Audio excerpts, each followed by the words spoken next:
UP की राजनीति में जो भी अव्वल होता है, देश की राजनीति में उसका रुतबा बड़ा होता है।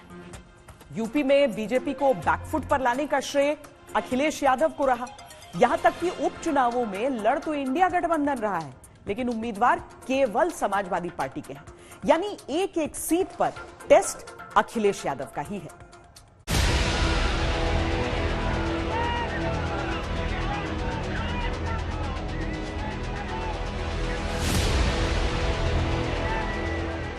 अखिलेश यादव, जिन्होंने 2022 विधानसभा चुनावों में हार के बाद तय कर लिया था कि वो राज्य पर ही केंद्रित रहेंगे। करहल से चुनाव जीता, बने नेता प्रतिपक्ष। लेकिन लोकसभा चुनावों में जब लगा कि एक एक सीट जरूरी है, तो उतर गए मैदान में। न केवल अपनी सीट जीती, बल्कि पार्टी और गठबंधन का भी बोलबाला किया। अब अपनी छोड़ी हुई सीट करहल और बाकी सीटों पर जीत का दारोमदार खुद ही संभाल रहे हैं। बीजेपी ने करहल सीट पर अखिलेश के ही रिश्तेदार को मैदान में उतार दिया।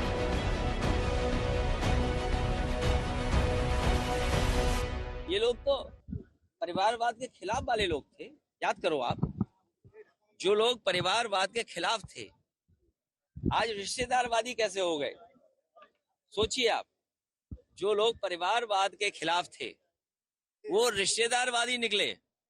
और मैं आपसे कह रहा हूं, करहल की जनता न केवल इस चुनाव में, बल्कि 27 के चुनाव में जब सरकार बननी है, सरकार के चुनाव में भी ऐसा परिणाम आएगा और ऐतिहासिक परिणाम तेज प्रताप जी के पक्ष में आने जा रहा है।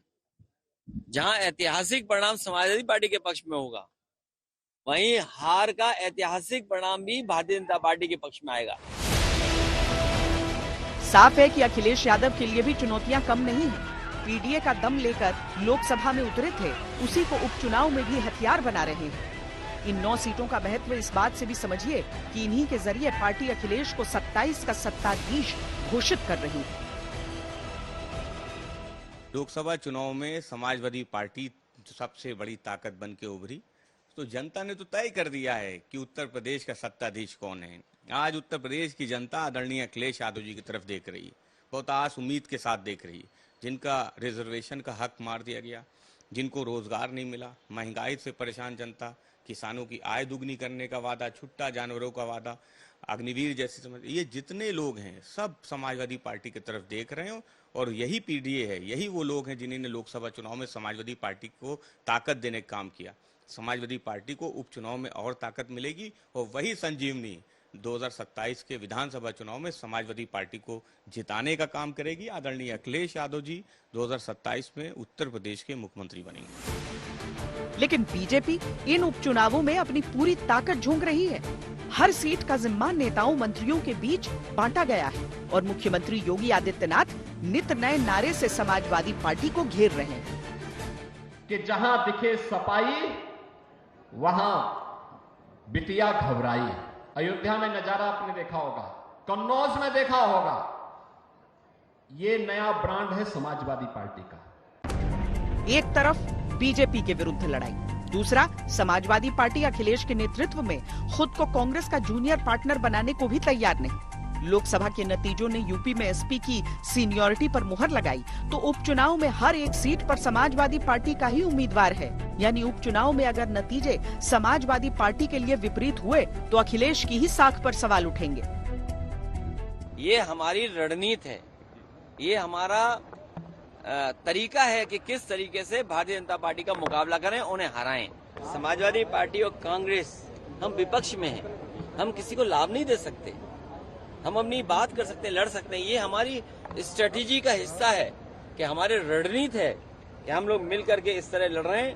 न केवल अभी लड़ रहे हैं, इंडिया गठबंधन मजबूत करेंगे और 27 में भी इनको हराने का काम करेंगे। ये उपचुनाव अखिलेश यादव के लिए मौका होगा ये साबित करने का कि लोकसभा के नतीजे तुक्का नहीं थे। ये उपचुनाव मौका होगा ये दिखाने के लिए कि योगी मोदी जैसे चेहरों के सामने अखिलेश सबसे सशक्त विपक्ष के विकल्प हैं। लेकिन बीजेपी हर एक सीट पर उन्हें कड़ी टक्कर दे रही है, क्योंकि सब जानते हैं 2027 के लिए संकेत बड़े हैं। यूपी से लेकर झारखंड और महाराष्ट्र तक के चुनावों में धर्म की राजनीति चल रही है। बटेंगे तो कटेंगे का नारा यूपी से ही शुरू हुआ और चुनावी राजनीति की हर चर्चा में यही नारा है। ये चुनाव इस नारे और इस विचार का भी टेस्ट होगा। पर विरोधी कहते हैं कि तमाम कोशिशों के बावजूद जो बीजेपी अयोध्या हार गई, उसके लिए अब हिंदुत्व का नारा नहीं चलेगा।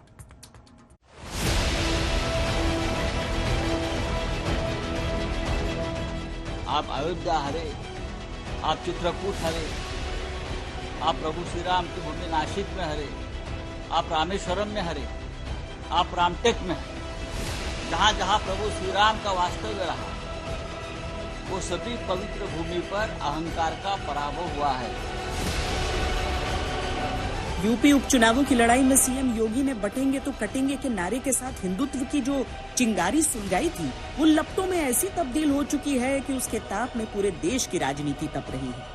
और ये चुनाव एक बार फिर हिंदुत्व की प्रयोगशाला बनते दिख रहे हैं।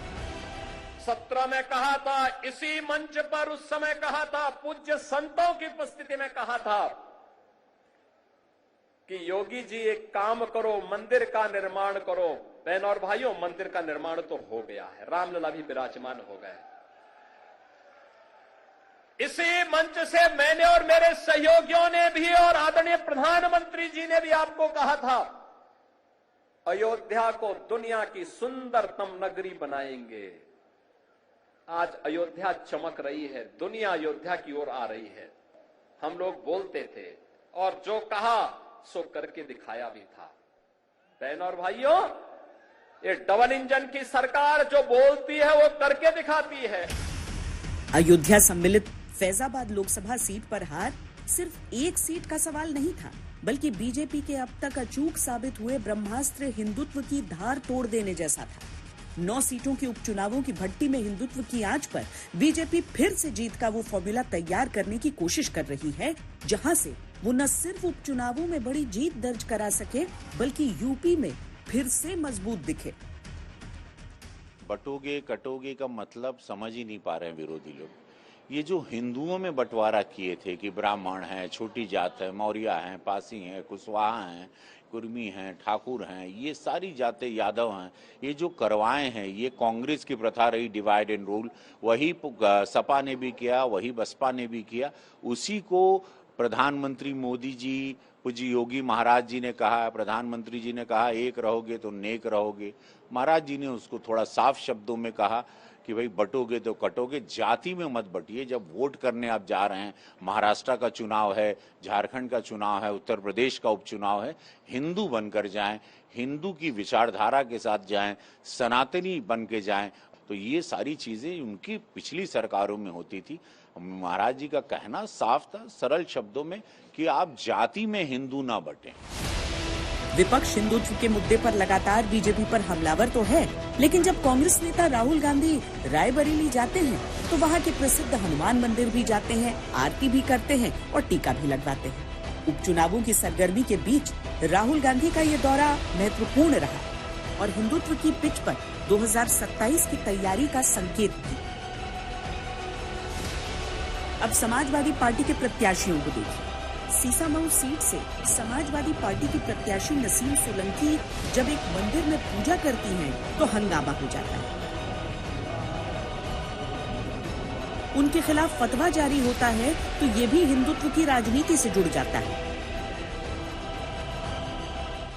एक जेब में वो टोपी रखते हैं और एक जेब में जनेऊ रखते हैं। जहां पर जिस प्रकार का वातावरण होता है, कहीं पर टोपी लगा लेते हैं और कहीं पर जनेऊ पहन लेते हैं।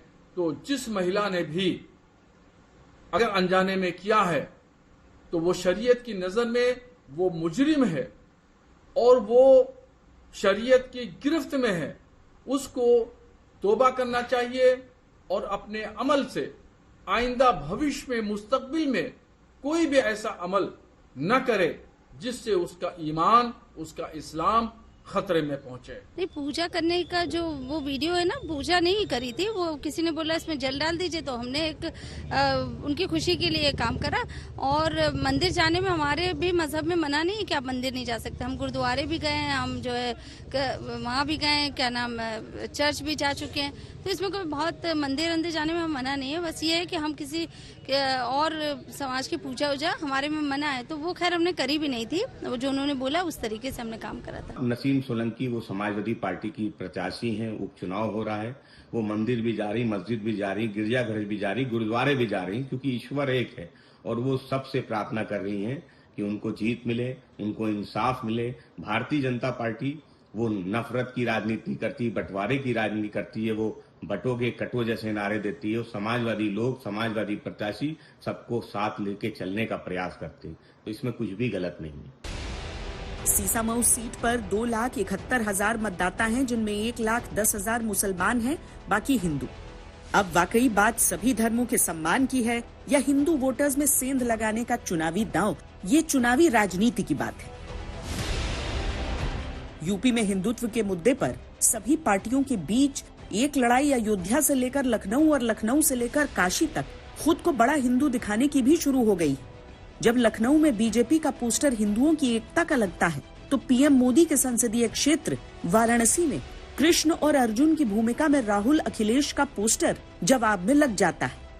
योगी आदित्यनाथ ने बटेंगे तो कटेंगे कहा, अखिलेश ने उसके जवाब में जुड़ेंगे तो जीतेंगे शुरू किया। पहली बार उपचुनाव लड़ रही बीएसपी भी हिंदुत्व के इस पोस्टर वॉर से पीछे नहीं है। वो अपने नारे में सुरक्षित रहेंगे जोड़कर चल रही। जुड़ेंगे तो जीतेंगे, जुड़ेंगे तो अपना हक पाएंगे, जुड़ेंगे तो सम्मान पाएंगे, जुड़ेंगे तो आरक्षण पाएंगे, और जुड़ेंगे तो सरकार में हिस्सेदारी पाएंगे। तो जोड़ करके समाज को आगे ले जाने का काम समाजवादी पार्टी कर रही, माननीय अखिलेश यादव जी कर रहे हैं। समाजवादी पार्टी वातानुकूलित कक्षों में बैठ करके केवल पोस्टर लगा करके चुनाव में जाती है। भारतीय जनता पार्टी जन जन के बीच में है। माननीय प्रधानमंत्री नरेंद्र मोदी जी की गरीब कल्याण योजनाएं जन जन तक पहुंची हैं। लोगों का भरोसा भारतीय जनता पार्टी के प्रति और बढ़ा है। हम 2027 में प्रचंड बहुमत के साथ आए। जनता का ध्यान बांटने के लिए अब बीजेपी बटेंगे तो कटेंगे, और सपा एंड कंपनी के लोग क्या कह रहे हैं, जुड़ेंगे तो जीतेंगे। इन नारों को प्रचारित करने व इनकी पोस्टरबाजी आदि भी खूब करने में लगी है, जबकि इनकी हर मामले में रही दोगली सोच व नीतियों को ध्यान में रखकर वास्तव में होना ये चाहिए कि बीएसपी से जुड़ेंगे तो आगे बढ़ेंगे व सुरक्षित भी रहेंगे। हिंदुत्व का मुद्दा भारतीय जनता पार्टी के लिए आजमाया हुआ है। इस बार बीजेपी इसके जरिए एकजुटता का संदेश दे रही है और विरोधियों पर कड़ा प्रहार करके एक तीर से दो शिकार कर रही है कि जहां दिखे सपाई वहां बिटिया घबराई। अयोध्या में नजारा आपने देखा होगा, कन्नौज में देखा होगा। ये नया ब्रांड है समाजवादी पार्टी का। ये मुद्दा कितना कारगर रहता है, इसकी परीक्षा भी इन्हीं 9 सीटों के उपचुनावों में हो जाएगी। अगर काम कर गया तो आने वाली न सिर्फ यूपी बल्कि देश की राजनीति में इस मुद्दे को और प्रचंड रूप में देखा जा सकता है। वैसे यूपी के उपचुनाव एक गठबंधन का भी टेस्ट होंगे, इंडिया गठबंधन। अब याद करिए, मध्य प्रदेश चुनावों के समय कांग्रेस और समाजवादी पार्टी का आदान प्रदान, फिर महाराष्ट्र और यूपी के उपचुनाव। सीनियर पार्टी जूनियर पार्टी का निर्णय केवल राज्यवर नहीं होना है, क्योंकि यूपी पर जिस नेता की पकड़ है, देश पर उसकी दावेदारी बढ़ती है।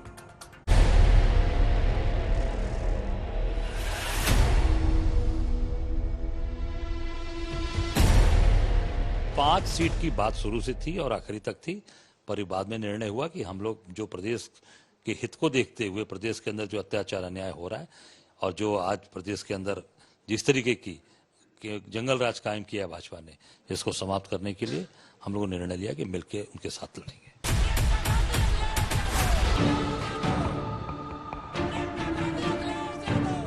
कांग्रेस बोलती रह गई, पर समाजवादी पार्टी ने 9 की 9 सीटों पर अपने उम्मीदवार घोषित कर दिए। तर्क ये कि उम्मीदवार से महत्वपूर्ण जीत है और जीत से महत्वपूर्ण बीजेपी की हार है। उत्तर प्रदेश की जनमानस उपचुनाव में सजग है और समाजवादी पार्टी और कांग्रेस का गठबंधन, कांग्रेस का धन्यवाद कि उसने सभी सीटों पे समाजवादी पार्टी को लड़ने के लिए अधिकृत किया और समाजवादी पार्टी आपको खैर से लेकर के और मझवा तक बड़ी जीत देने जा रही है।